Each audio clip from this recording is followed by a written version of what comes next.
donc la parole à Madame Marie-Claire Capobianco, qui fait partie déjà qui a un parcours très très atypique, qui elle aussi a explosé tous les plafonds de verre qu'on peut imaginer, et qui a évidemment aujourd'hui, en tant que responsable de la banque de détail de BNP Paribas en France, a une attention toute particulière portée sur les projets de femmes.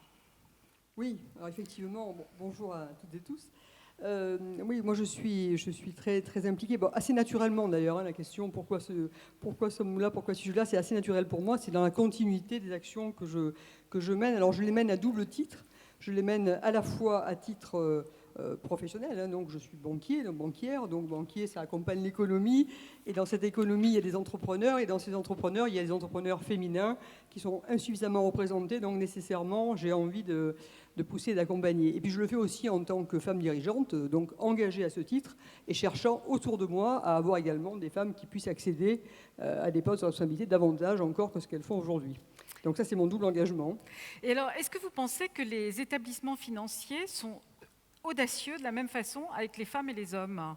Alors, ce que je peux vous dire, c'est que moi, mon parti pris, mon ambition, c'est justement, et quand je dis mon, je peux vraiment parler au titre de mes équipes, et mes équipes, il y en a dans la salle d'ailleurs, qui sont vraiment dans les territoires, hein, donc c'est les équipes de terrain qui rencontrent au quotidien des femmes chefs d'entreprise. Ce que je peux vous dire, c'est que notre ambition, nous, c'est véritablement de donner envie et audace aux femmes pour se lancer et pour développer, pour voir grand dans le développement de leurs entreprises. Donc ça, clairement, c'est la posture que nous prenons et que nous voulons mener à bien. Alors, je vais vous demander de passer le micro à Madame Fanny Ruin, qui est entrepreneure. Hein, alors, c'est toujours la question du... Nous, on évite entrepreneuse parce que ça a un petit côté entremetteuse. Bon, enfin bref, voilà, TV5 Monde. Donc, qui a bénéficié de cette aide et qui a aussi, qui donc est entrepreneur, qui à la tête d'une société qui fabrique des objets publicitaires et qui, en plus, est l'une des très, très rares présidentes de chambres de commerce et d'industrie. Hein. Il y en a, j'ai compté 3%. Donc, est-ce que le financement, ça suffit pour devenir entrepreneur? Bonjour déjà.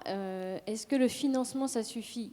Non, ça ne suffit pas. Bien sûr, ça y contribue, mais ça ne peut pas suffire. Déjà, pour devenir entrepreneur, il faut avoir quoi? L'envie. Sans l'envie, vous ne faites rien. Donc, j'ai envie de dire, osons, oser. Ensuite, il faut que ce soit contrôlé. Bien sûr, accompagné.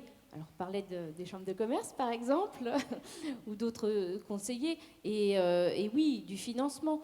On se rend compte qu'il y a à peu près 30% des femmes chefs d'entreprise. Elles sont en règle générale chefs d'entreprise sur des structures plus petites. Et pourquoi? Parce que justement, elles n'osent pas le financement. Elles vont être elles vont être beaucoup plus prudentes.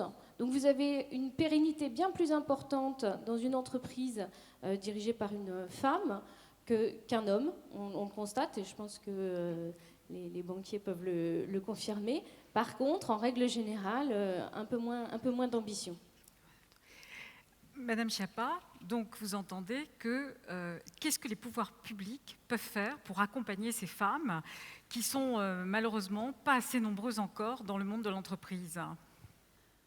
Bonjour, on peut faire beaucoup de choses d'abord, alors pas seul, et c'est le sens aussi de ma présence ici avec vous toutes et tous aujourd'hui, mais d'abord on peut les accompagner culturellement en favorisant un certain nombre d'orientations de femmes et en faisant infuser cette culture de l'entrepreneuriat, des entrepreneurs ou des entrepreneuses auprès de toutes les jeunes filles et de toutes les jeunes femmes.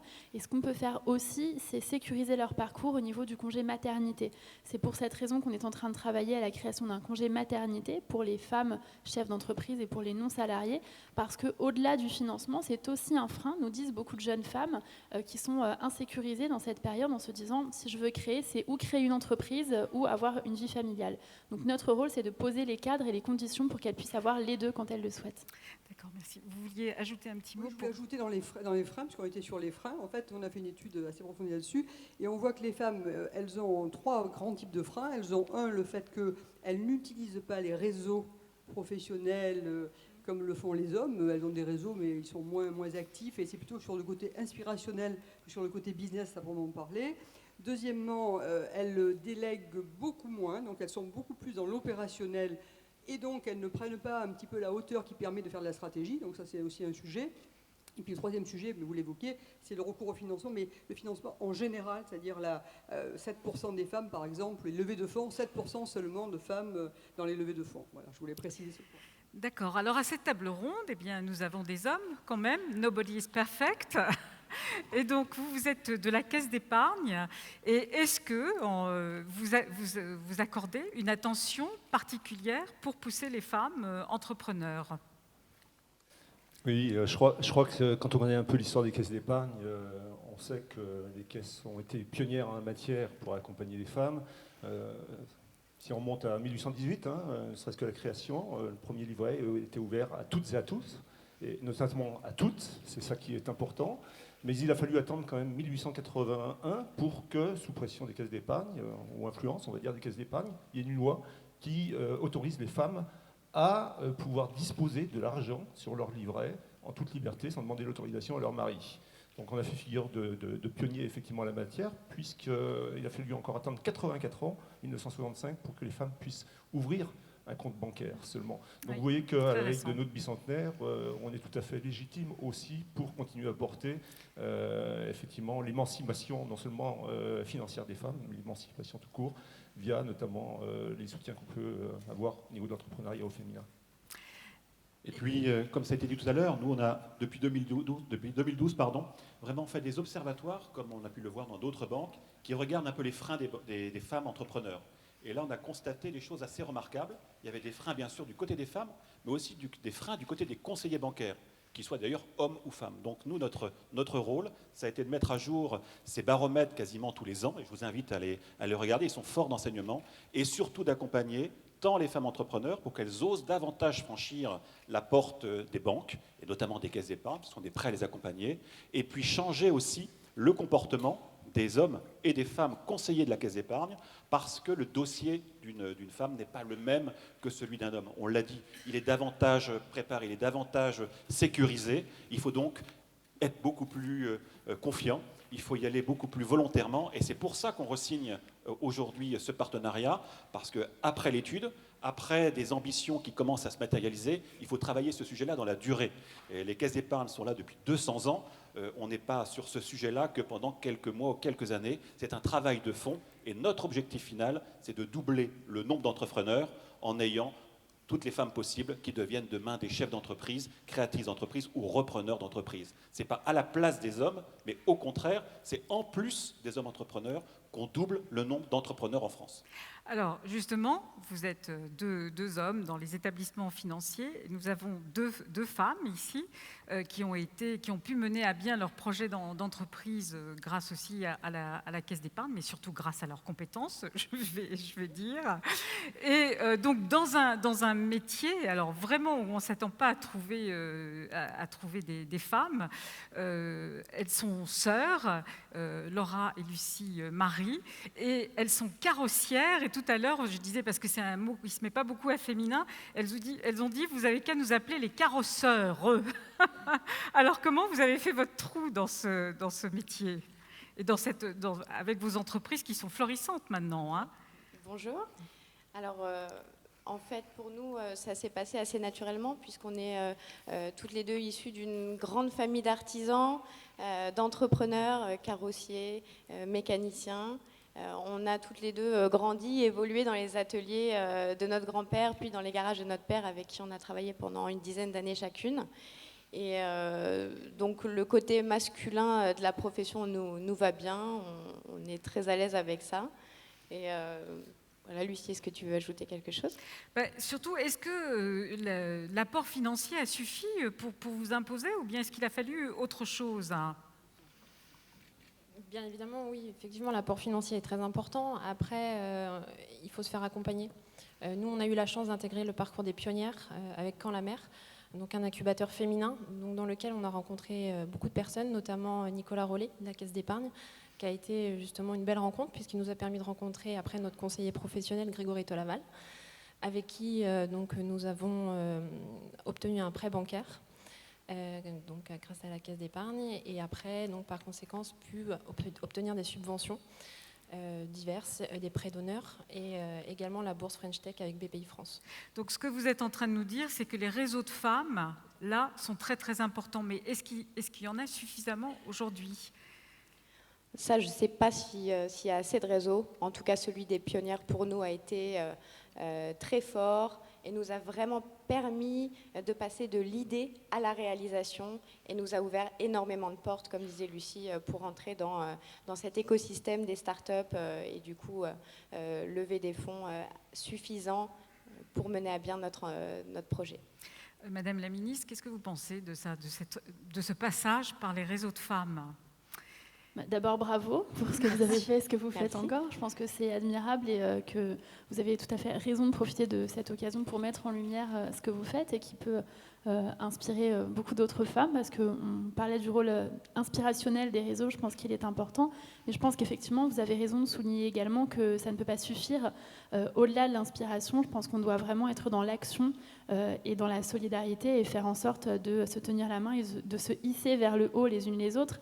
Et un certain nombre de réseaux, notamment dans le monde bancaire, peuvent permettre tout simplement de faire du business. Parce que quand on est une femme et qu'on crée une entreprise, notre but, tout comme les hommes, c'est d'avoir une entreprise qui marche en croissance et qui gagne de l'argent et qui nous permette d'en vivre et de faire vivre d'autres personnes. Madame Gauthier, j'aimerais bien avoir votre avis là-dessus, sur ce passage par les réseaux de femmes. Alors, le passage par les réseaux, il est très important. Nous, on mesure, comme je vous disais, qu'une entreprise accompagnée, elle survit, c'est nettement mieux, elle a une durée de vie supérieure à une entreprise non accompagnée. Alors, donc, ça c'est globalement sur l'accompagnement. L'accompagnement est très important. Et comme je vous disais, les femmes, alors, elles connaissent moins le maquis, elles ont moins de réseaux, comme tu le disais, Marie-Claire. Par contre, elles acceptent, une fois qu'elles ont trouvé, elles acceptent plus facilement qu'un homme de se faire accompagner. Elles ont une certaine modestie, aussi une certaine... Ça participe également, elles ont souvent moins confiance en elles, hein, et donc elles ont besoin un petit peu, ça les rassure d'avoir ça. Moi, je pense que c'est très important.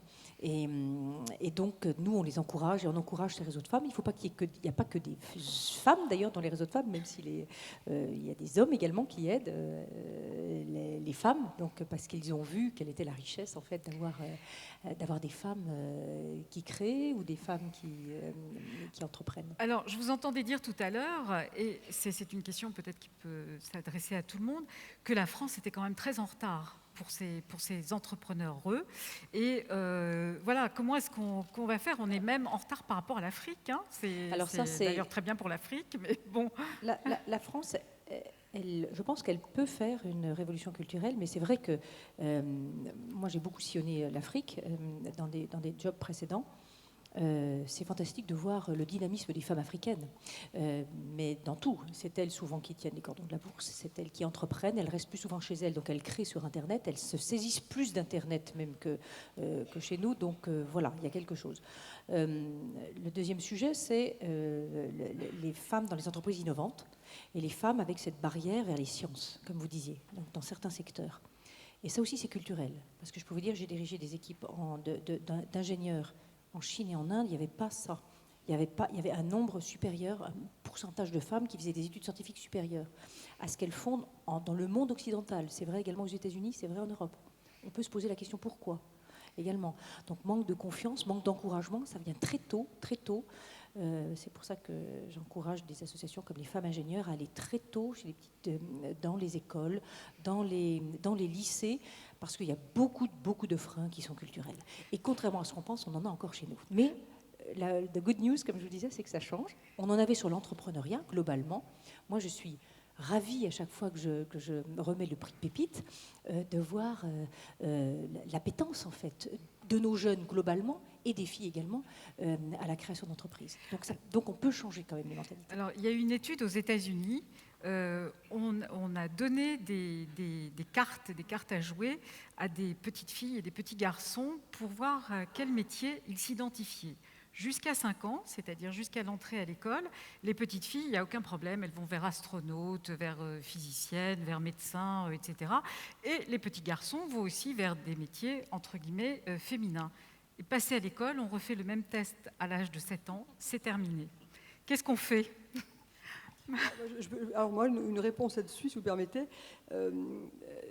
Par exemple, très concrètement, nous allons avec 100 000 entrepreneurs, qui est une association qui est là pour aller porter dans les écoles, dans les lycées, dans le monde enseignant, l'envie d'entreprendre sa vie au sens large d'ailleurs, et notamment auprès des jeunes filles dans des quartiers populaires.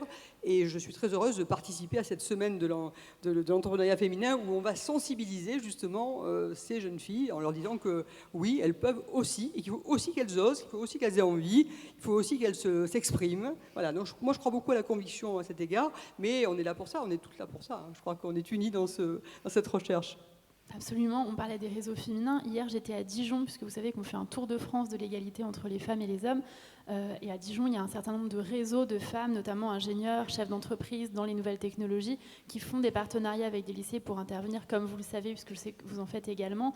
Et je pense qu'on a vraiment un sujet de visibilisation. Il faut dire aux petites filles que le code, comme on le dit souvent, c'est une langue. Et comme on dit que les femmes sont bonnes en langue étrangère, eh bien, que les femmes codent et visibiliser des personnes. Alors moi, je pense qu'il faut vraiment mettre en avant Ada Lovelace, dont on parle beaucoup, qui était la première femme à avoir, la créatrice d'un premier programme informatique. Je pense que c'est très important de dire à des jeunes filles que puisque des femmes l'ont créé, elles peuvent aussi s'en saisir. Et on a un véritable enjeu de croissance. C'est pas juste un enjeu de justice sociale. On lance nous une coopération avec le Royaume-Uni. Au Royaume-Uni, ce sont 9000 emplois qui ne seront pas pourvus dans les nouvelles technologies si on ne fait rien. Donc on a là vraiment une rencontre entre l'offre et la demande avec des besoins dans les nouvelles technologies et des femmes qui actuellement sont sous-représentées, donc peuvent être massivement formées et intégrées dans les nouvelles technologies. Donc c'est un véritable défi économique et social. Et donc un défi culturel, aussi éducatif. Vous avez des enfants, mesdames d'abord, garçons-filles. Qu'est-ce que vous êtes consciente de ces verrous là qui se mettent progressivement ? Moi, j'espère que mes enfants entreprendront. C'est ma façon de voir la vie, ma façon de voir le quotidien. J'espère leur transmettre ça, parce que je pense aussi que ça passe par la transmission. Moi, on me l'a transmis et je vais faire en sorte de le transmettre aussi à mes enfants derrière. Fanny ? Alors moi, j'ai 3 enfants, garçons et filles. Je ne sais pas si je fais une vraie différence. Sans doute qu'il y en a dans l'inconscient, hein, comme partout. Mais ils ont un papa entrepreneur, une maman entrepreneur. Donc, toutes les portes leur sont ouvertes, en fait. Je pense que c'est à eux d'aller de l'avant. Mais oui, on les pousse forcément à oser. Et vous, messieurs ? Moi, j'ai 3 filles. Donc j'essaye de porter aussi à la maison les mêmes... discours, les mêmes convictions que dans mon milieu professionnel. Donc j'essaye de faire en sorte que mes filles soient beaucoup plus entrepreneuses et aillent vers des métiers plus masculins. Je voulais absolument qu'elles fassent et qu'elles s'orientent vers le digital et les nouvelles technologies. Quand elles ont vu l'école où il n'y avait que des garçons, elles ont fui. Je le dis, voilà. Donc elles m'ont dit non, papa, on ne veut pas faire ça. Et quand j'ai insisté, après elles m'ont dit mais toi-même, quand tu deviendras vraiment, tu prendras vraiment ta part dans les tâches ménagères comme maman, eh ben, tu pourras peut-être nous donner des leçons sur ce qu'on doit faire de nos propres vies. Donc c'est très difficile. C'est plus facile en fait pour moi d'essayer de changer, de transformer une entreprise sur l'accompagnement de l'entrepreneuriat féminin que finalement d'essayer de gérer et d'emmener ses propres enfants dans des convictions qui sont fortes, que l'on partage tous ici. Quand on est dans le domaine personnel, parfois c'est un petit peu plus compliqué. Et vous ? Moi, j'ai surtout une conviction liée à mon parcours professionnel, c'est que chaque fois qu'une femme est mise en responsabilité à des hautes fonctions, ça décoiffe déjà souvent un peu, ça permet d'apporter des solutions nouvelles, répondre parfois aux questions en les abordant sous un autre angle. Et en tout cas, systématiquement, je pense que c'est créateur de valeur et donc pour nous qui sommes banquiers aussi créateur d'emplois inévitablement, et ça permet aussi de développer nos territoires. Voilà. Mais en tout cas, moi, ce que je souhaiterais, c'est qu'on arrive assez rapidement à ne plus devoir fonctionner par quota ou des choses comme ça. Ça montrera qu'on a gagné. On n'aura pas d'autre choix de toute façon. Hein. Donc je vous remercie beaucoup. Donc on va passer à la signature de ce fameux accord. Et